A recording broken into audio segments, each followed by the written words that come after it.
Hello everyone, my name is Tyson, and welcome to my mostly spoiler-free review of Death Stranding. When I discuss spoilers, there will be a spoiler warning to accompany it with a few seconds to click off or skip past them. I'd also like to say, for those who want it, that there are timecodes in the description to choose what to watch out of the review if you're only concerned about certain things, or if you just want to skip the intro.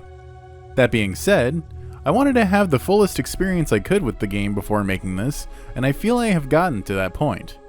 I still have to finish reading all of the emails and I have to read through all of the interviews, but I have played through the story and reached the post-game, so I feel confident in beginning this review. I'm going to go ahead and write my thoughts about the overall game before I give my thoughts on the story and cutscenes, as I want my thoughts to be as fresh as possible after having played through it. That same mentality is why the story will be covered last. It'll be going over spoilers at that point, which is why I'm saving it for part 2 of this review, and I want to rewatch all of the cutscenes before I give my thoughts on the story itself. Yes, this is a 2-part review, but part 2 is going to come out later. Anyway, enough with the rambling. On with the review. Roll the intro.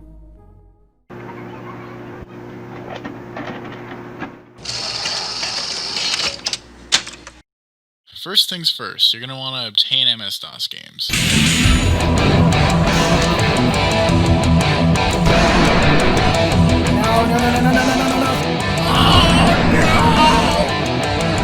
Let's get to the real meat and potatoes of the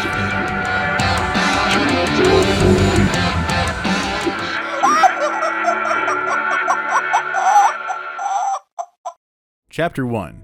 Criticisms. We'll go ahead and start with the negative to get it out of the way, as while it is substantial enough that I do understand why some people won't enjoy the gameplay itself, I feel that there's so much positive that you should be able to enjoy many other aspects of the game. Yes, most of the negatives I have to give with the game are the gameplay itself. As while Kojima did spend a good amount of time on the game, there are still many bugs that mar the gameplay. I can't tell you how many times I tripped on goddamn nothing and Sam rolled 20 feet away from where he tripped, and I have to reload the save I was on so that it wouldn't ruin the delivery, or redeploy the package and go back and get it. I could have done that, and in fact if I end up doing a second run on stream, it will be going for 100% completion with no save loading.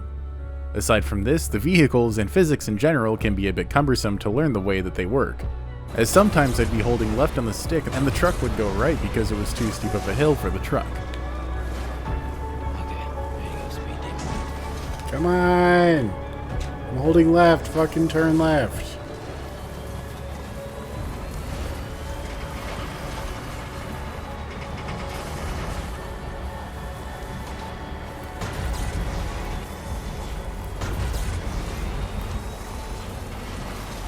Fuck it. Okay. No point in trying the Skyrim horse. Not to mention, sometimes you can get your truck stuck in ways that even pressing the jump button to extend the wheels out will not free the truck. Same of course goes with a bike. Yes, I know it's a reverse tricycle, but I'm sticking with calling it a bike because it's shorter to refer to it. And it functions as a bike anyway. It's not like you can transform it to have a wider front and gain greater stability at the cost of speed. Anyway, on the topic of physics being wonky, sometimes certain equipment being used simultaneously can cause strange bugs, which ignored the laws of physics altogether. For instance, I've seen a few videos of people where if you try and use the rope to climb, then choose to climb a ladder with it, Sam will start to float for some reason. I suppose it has to do with the collision detection issues caused by the ladder, but I just thought that this was funny and noteworthy. My last complaints about the gameplay aren't so much to do with the gameplay itself, but the user interface in general, as well as conveyance of information. One thing I think is sorely lacking on the map is the ability to sort which markers you see to boil down what exactly you're looking for. Furthermore, the fact that there is no key for the map, instead requiring the player to go to the tips and sift through hundreds of tips in order to find the information about what's on the map, is a cumbersome design decision. I realize the game is designed to be difficult to get into and that the gameplay isn't for everyone, but this isn't really part of the gameplay itself, it's what's between gameplay. In Nikki Jakey's words, "One day all of us are going to die, and nobody likes their time being wasted. So when you have to dig through clunky menus to find what you want, wait for some dumbass unnecessary transitions, or just feel confused and overwhelmed by what the hell is happening in front of you. That's bad user experience, or UX, which is a result of some fucking turd-sucking UI. If that isn't a hard go watch Nakey Jakey, he's the hottest boy of all the hot boys, then I don't know what is. So yeah, I feel the user interface could have been streamlined to enhance the experience. I'm sure when the PC version comes out, there will be various gameplay improvement mods, and to be frank, after playing through the game on PS4, I look forward to that. Lastly, for negatives, it doesn't have to do with the gameplay, it just has to do with Kojima's writing style. No hate whatsoever, this is something I've grown to love, but it has been something that people playing the game, or even watching the story, have grown to dislike. Sometimes he's a corny sumbitch and writes shit like this. Yeah. Like Mario in Princess Peach. Because I'm fragile. But I'm not that fragile. Personally, I'll eat this shit up until the end of time because as far as I'm concerned, even though things like Fragile's catchphrase are corny as hell, Kojima's got a sense of humor and can't be taken 100% seriously even in his most serious subject matter. I mean shit, come on, we're talking about the guy who made an ultra-depressing game about Solid Snake rapidly aging due to being a clone, and watching him die slowly as a decrepit old man on the battlefield when he should be in retirement like he was supposed to be almost a goddamn decade prior when he got hauled in to assist in the Shadow Moses incident. In this same story that's a swan song to the Metal Gear Solid series, we've still got the stupid-ass poop jokes the rest of the series has with Johnny Sasaki, where the guy has the run so bad that he's shitting in a barrel behind enemy lines. This is just how he is, and I wouldn't have it any other way. But I'm noting this because I know many people do see this as a negative. It will always be something I love Kojima for, but that's the kind of thing that makes him a love him or hate him kind of director/writer. Chapter 2. Themes, gameplay, story, and how they intertwine. So despite my complaint about the more technical flaws with the game, I do quite enjoy the game as a whole, and yes, that includes the large amounts of walking. The thing to consider, however, when going into a review like this, is to look at the artist's intent. As I alluded to earlier, Kojima designed this game in a way that was not necessarily intended to give a lot to the player in the beginning, and thus make it difficult to get into. This can be compared to Andrei Tarkovsky's mentality behind Solaris in 1972. The following quote is about Stalker, the 1979 sci-fi film with almost equally psychological and philosophical themes to Solaris. The film, Stalker, needs to be slower and duller at the start so that the viewer who walked into the wrong theater have time to leave before the main action starts. Both films work in this same way, and while there are countless people who would say, "Oh, that's just pretentious," it is in a sense, but I think there's a good point to take from this. Patience is a virtue and will be rewarded in most situations it is required. The reason I'm bringing up Tarkovsky's Solaris is because Kojima posted a few times talking about Solaris on Twitter, implying that he is not only a huge fan of the film, but also that the film would influence the development of Death Stranding. Furthermore, one thing he got a lot of flack for saying was the following in response to Death Stranding's response in the United States getting a lot of "it's just a walking simulator" from the reductionists. I have to say that the game received enthusiastic reviews, especially in Europe and Japan. Here in the United States, on the other side, we had stronger criticism. Maybe this is a game that is difficult to understand for a certain type of critic or audience. Americans are big fans of first-person shooters and Death Stranding is not. It is flying higher. I always try to create new things, and disputes and discussions are fine. But it must be said that the Italians or the French have a different artistic sensibility that allows them to appreciate this kind of very original product. What reductionists and reactionaries have responded to this is thinking that Kojima is calling Americans stupid. That is not the case whatsoever. What he is saying there is that unlike something like Call of Duty, Fortnite, or Minecraft, Death Stranding is aiming for something more artistic and meaningful. I think the most obnoxious thing I've heard someone say is that Kojima is racist for saying it caters to French audiences and that Americans won't get it. This isn't based on race, this is based on culture, and what those cultures output into the world and what they value. There's plenty of American art, but oftentimes, if you see art coming from a different country, it is clear that it is coming from a different country because of what it values. Sometimes this is apparent visually. Other times it's apparent in tonality of the piece. but nonetheless, it is apparent more often than not where a piece comes from based on what it values. Here are some examples of French-released video game series. Rayman, Beyond Good and Evil, Dishonored, Life is Strange, Another World, Quantic Dream, games like Indigo Prophecy, Heavy Rain, and Detroit Become Human.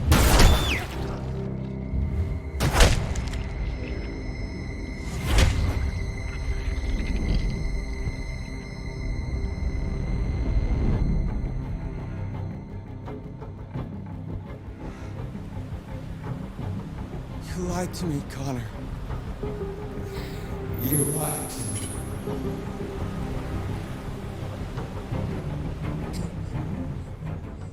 Outside of France, this kind of artistic focus can be seen in many indie games across the globe, but France and French Canada tend to have a higher focus and appreciation for art than the United States, where our art and music programs are being cut from schools regularly because of budgetary reasons. I would continue on that topic about how that's affected by a post-industrial nation as well as the military-industrial complex. I'll talk about that in another video sometime, but we'll leave this out of this one. I also don't really want politics to be the focus of this video, though there will be other political themes mentioned throughout, as Death Stranding is a very political game. Most of that will be saved for the story segment, however, if not all political discussion about Death Stranding. So with all that said, why even bring it up? Why discuss artistic intent, Solaris, and French sensibilities? It all comes back to the title of this chapter: themes, gameplay, story, and how they intertwine. The general theme is that this game requires a lot of patience to fully appreciate what it has to offer. You can try and force the game to be faster, but from my experience on days I tried playing it when I was a bit impatient for whatever reason, trying to force the game to be faster will make you have a bad time and will oftentimes extend the period of time that you expected. This is when I experienced the most technical issues because I wasn't playing the game how it wanted me to play. Slow and steady wins the race, because the further you get, the more equipment you get that will help you expedite the process of deliveries and getting through the story. In hindsight, I should have started working on ziplines much earlier in the game, but that's my bad for not reading the tips. If I had, perhaps my final playtime of just short of 84 hours, about 100 hours of streaming after I added them all up, would have had 20 to 30 hours shaved off of it, and I could have started working on this script sooner. But hindsight is 20/20. I'll eventually do a second playthrough, and may make a video comparing my first and second run of the game, but I'd like to try and platinum Death Stranding by finishing the remaining deliveries as well. Anyway, we've talked about how the theme intertwines with the gameplay, but how about the narrative of the game itself? Well, the first 4 to 5 hours of story are a lot slower than the remainder of the game.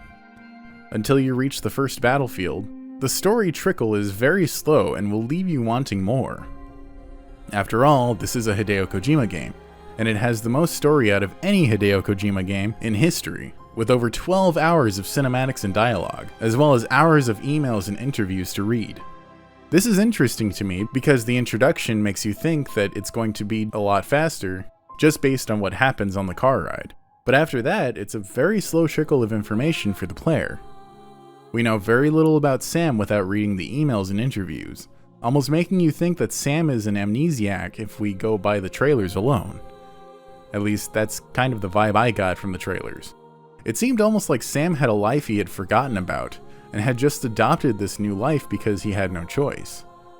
After playing it through, I know that's not the case, but even when I was first playing through the game, that's still the vibes I got until pretty much the very end, where everything is recontextualized, and put rather blatantly.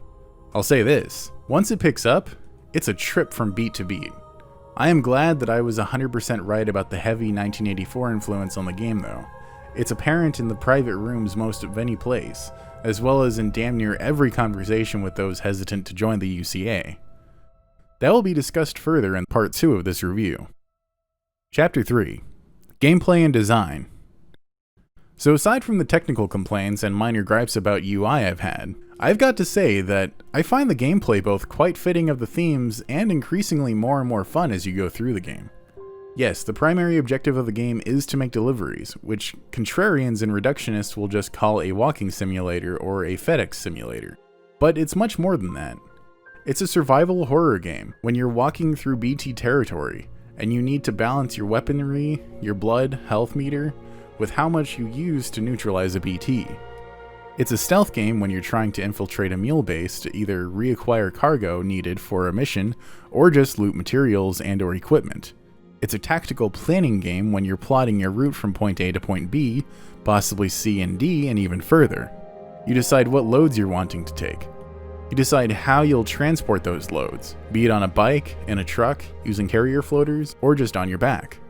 It's a cooperative building game when you add onto and build a road, a generator, a shelter, a zipline, a bridge, a ladder, a rope. This game has so many elements that truly do make it a unique experience from any other video game out there. Of course, there are some comparisons to be made with Dark Souls, but they pretty much start and stop with the social interactions made via giving likes and leaving certain signs. Aside from that, there's really no other comparisons there as game journos love to make. The game can be as easy or as hard as you like. The main hurdle to get over is to decide if you want to do just the main game plot, or if you want to have a much slower, more patient experience by doing all of the deliveries you can get your hands on. In my initial playthrough, I tried doing all of the deliveries I could, but part of that had to do with my mentality coming from the Phantom Pain, which was structured very similarly. The big difference, I would say, is that there's more freedom to do just primary SAM jobs or standard deliveries, as unlike the Phantom Pain, you don't necessarily have to do side ops to unlock main missions. I also didn't use many guides to play either game since I wanted as raw of a gameplay experience as I could get, and when playing the Phantom Pain, I found that at certain points that I couldn't proceed with mainline missions. That, and to be fair, I just found the overall loop quite enjoyable. I think part of that is that if you want to play through the whole game for either example I'm discussing here, it's best to pace yourself. When I first started my playthrough of Death Stranding, I did not pace myself. In fact, I attempted to do a 24-hour live stream, though that ended up stopping only 1/3 of the way through, as I poorly planned my stream timing in an attempt to capitalize on the recently launched game. Had I delayed the start of the stream to the following morning after having a good night's sleep from work, I could have had a good chance at accomplishing that 24-hour stream with proper breaks for food and restroom usage. That said, I recommend if anyone plays this, only play for a few hours a day. If you need to get your fix of gaming after your session for the day, play something else. Trust me, you'll get the best experience this way. I may also suggest going for standard deliveries either all at once as you start, or in the post-game. The post-game is there for as long as there are deliveries, and I'm sure that even after accomplishing some, they'll come back as certain equipment is necessary in repetition, like medicine, food, beer, etc. Hey, people gotta drink in this post-apocalyptic hellscape. I don't blame them one bit. A big part of why this game requires so much patience is because of the way it's designed and the environments. While there are plenty of places to drive around, you can't drive everywhere. At first glance, I challenged this quite often, and later still would on occasion just to be belligerent and have some humor in the streams. But I knew even from the start that there would be a lot of walking. This has to do with the environment being very rocky, and having many places where while you can technically drive, it's not recommended. I alluded to this in my criticisms, but I'm bringing it up here again because I think that it's a respectable decision. Not something everyone will be able to get behind, like Donkey trying to Skyrim horse everything, and then wondering why the game is so hard to get into. I think an example of this would be trying to play Mario by only holding forward and never using the run button, and wondering why you're missing those jumps, thinking it's impossible. It's not the way the game was designed. Another example would be using all of your ammo in a survival horror game because you just want to shoot a bunch of stuff like in Call of Duty Zombies, and then get pissed because you can't get very far in the game because you don't have any ammo to shoot the enemies. Is that the fault of the game? No, that's the fault of the player because they aren't willing to adapt and understand how the game is intended to be played, or try a different method than their initial method. We can't always be right, and that's something games teach us regularly. If you were to instead build the exoskeletons that you get along the way to aid in your deliveries like the power skeletons, or use the carriers and then walk the deliveries to their destination over the rocks while holding the triggers for balance, you'd have a much easier time and wouldn't get so frustrated. I'm not saying there'd be no frustrations, refer back to my criticisms for that, but aside from the occasional technical hiccup, it's on you and your choice of path and transportation method. Chapter 4. Audiovisual Aesthetic. I think this may be possibly the most positive point of the video, as I don't think many, if any people, can argue that this game doesn't excel in the departments of visual aesthetic and the choice of soundtrack artists. Kojima Productions really gave it their all between location scouting and the incredibly talented visual artists they have. The environments are absolutely beautiful and breathtaking, with rolling hills and canyons, darker locations like the tar pit, the trees and boulders in the area preceding the wind farm, the majestic view you get from the weather station. Kojima Productions did a fantastic job designing a vast world. While I don't really agree that it feels like the US but not, as he had intended, I suppose in a way it does work because you're walking across the United States from coast to coast, and you're looking at the map, but I just don't get a very US feel from the environments. It's almost like a feeling of a disjointed connection between a land that was once something familiar, but is no longer that same land. What I think is most curious about that is how the land got so deformed aside from the void out, where the craters are apparent. I have to wonder, did the extinction entity completely reform the land during the Death Stranding event? I suppose this is getting into the story and all that, which I still have a lot to read about and re-experience with the cutscenes. But just some thoughts since they do relate to the design of the world itself and how it is in Death Stranding versus our world. The aesthetic extends beyond just the environment though. What about the private rooms, the equipment, enemy designs, the character designs of your allies? If I'm being honest, the one area I think visually the game fell short was the warehouse area for many of the different locations, namely the knots. They look very samey, like they were copy-pasted from location to location. In a realistic sense, it does make sense that these knots would share designs while the more tailor-made building locations like the weather station and wind farm would be more unique. But even with the preppers, their locations all felt unique because of the surrounding environments. Most of the knots, on the other hand, felt very samey and lacked character with exception to the characters running the places. I know this is a very nitpicky thing, but considering you're going back and forth between these locations, some more variety between them would have been nice. I think the most unique knot was Port Knot City because of the rocky environment you have to pass over to reach it, as well as the luscious green hills.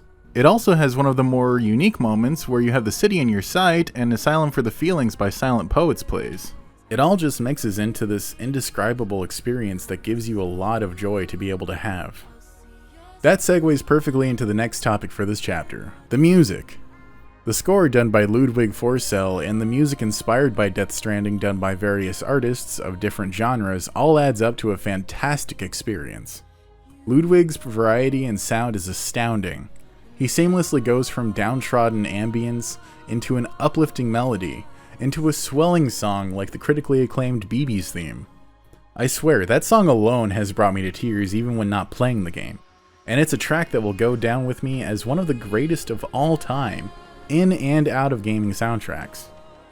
However, Ludwig isn't the only standout with the overall soundtrack. Low Roar has a massive presence on this soundtrack. While I'm certainly biased when saying this because they hit me at just the right time in my life, when I had gone through some massive heartbreak and started to open up myself to different kinds of music, between the lyrics, the melodies, the unique sounds they pull off, and Ryan's voice, I absolutely love Low Roar. I think that Kojima's choice to use their music as one of the leading sounds of the game was not only distinctive, but a wise decision as it really sets the mood of the game. This mood is particularly carried by the following songs: Ghost by Aura and Alan Walker, Yellowbox by The Neighborhood, Sing to Me by Misayo, Meanwhile and Genova by the SLP, and getting more political with the themes of the game, Ludens by Bring Me the Horizon, Born in the Slumber by Flora Cash, and The Machine by Low Roar. There's plenty of other songs in the soundtrack, but I think these ones in particular carry the foreboding themes of the game the best. Alright, that's it for part 1 of my Death Stranding review. Make sure to like the video, subscribe for more if you liked what you saw, share the video with your friends who either liked the game or assumed based on the press that it was just a walking simulator, consider supporting the show by buying a game or bundle on Humble Bundle, buying a package on private internet access, or becoming a patron. You could also watch my backlog of content. I've recently started a new series on the channel called Movies That Don't Suck, where I talk about some of my absolute favorite movies that I either feel don't get enough recognition, or I feel are unfairly criticized. The 3 movies currently are Hackers, SLC Punk, and Once Upon a Time in Hollywood. While Once Upon a Time in Hollywood is still fairly well critically acclaimed, it did have its detractors who disliked the movie thinking that it was pretentious, despite the fact that I really don't think that it's a pretentious film at all. Anyway, enough of that. Thank you for watching, and until next time, this is RetroHellspawn, signing out. Have a good one.